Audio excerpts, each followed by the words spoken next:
for added context on this royal visit, we're joined now by CBS News royal contributor, Dr. Amanda Foreman. She's a historian and biographer.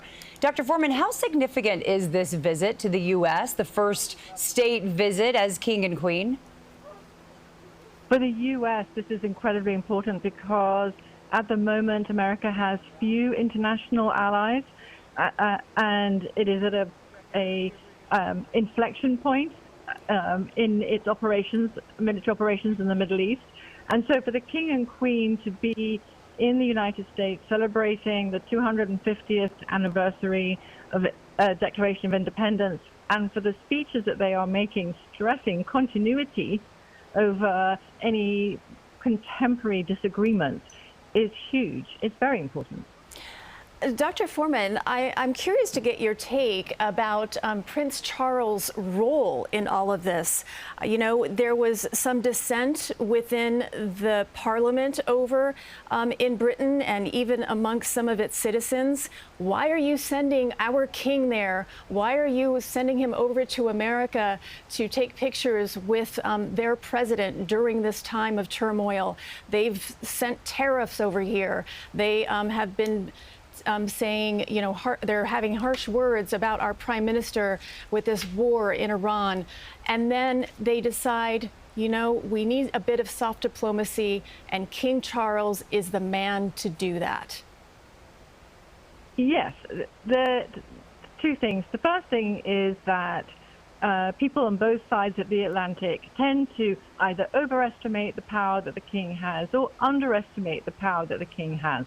So in the UK, this idea that the king shouldn't go over to the US to celebrate the 250th anniversary because there are political disagreements is not just short-sighted, but ignorant about how high politics works and what the point of having a king and queen is. That's the UK. In the US, there is a misunderstanding about what the king can do. So when the mayor says, I want to talk to the king about returning the Koh-i-Noor diamond, that's to misunderstand that the king doesn't own the diamond. The nation owns that particular diamond that came from India over nearly a century and a half ago. The king has no more power to return that diamond than he does to return Buckingham Palace to the people.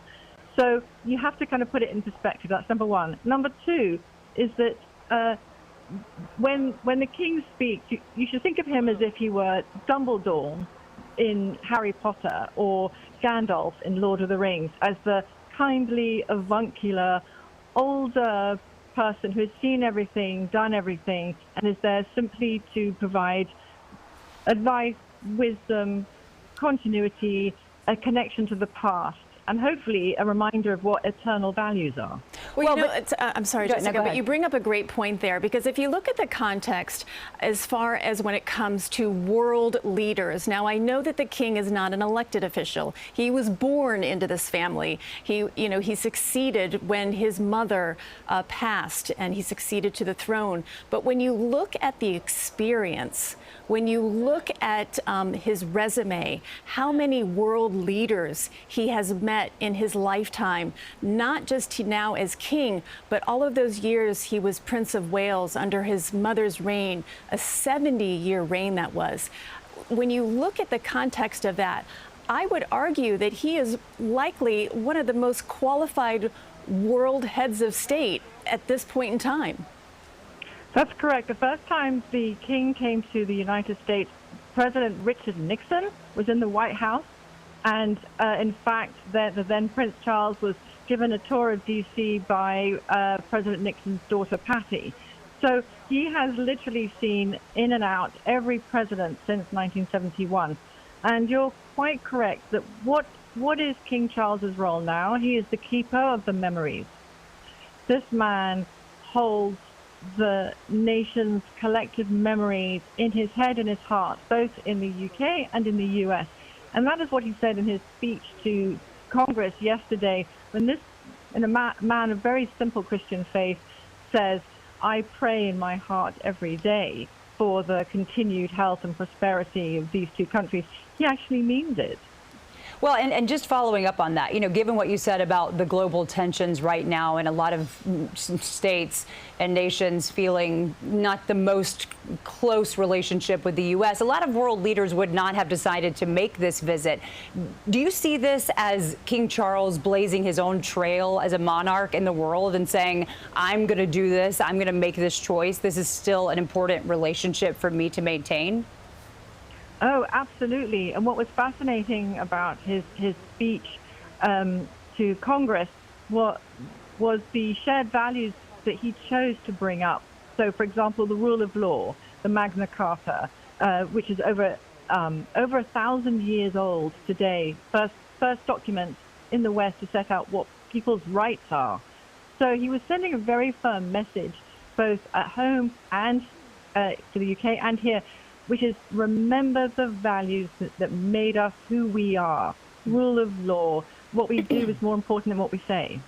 Yeah, absolutely. So even though it was under the direction of Parliament, under the direction of the Prime Minister, that this visit was scheduled and quote unquote approved, the King really did do his duty and showed up, so to speak, as we say here in the U.S. Oh, not only that, you can when you listen to that speech, you can totally hear the parts that were inserted or written by the government and parts of the speech that were his. The really boring stuff about investments and X number of billions of dollars and all of that, he didn't write that, and frankly it was kind of rather boring. And then suddenly he throws in a line about the disastrously melting polar ice caps, and yeah, that was his. Straight from him. Yeah, Dr. Amanda Foreman, thank you so much for your expertise and your insight, really providing context to this historic visit here to New York City. We appreciate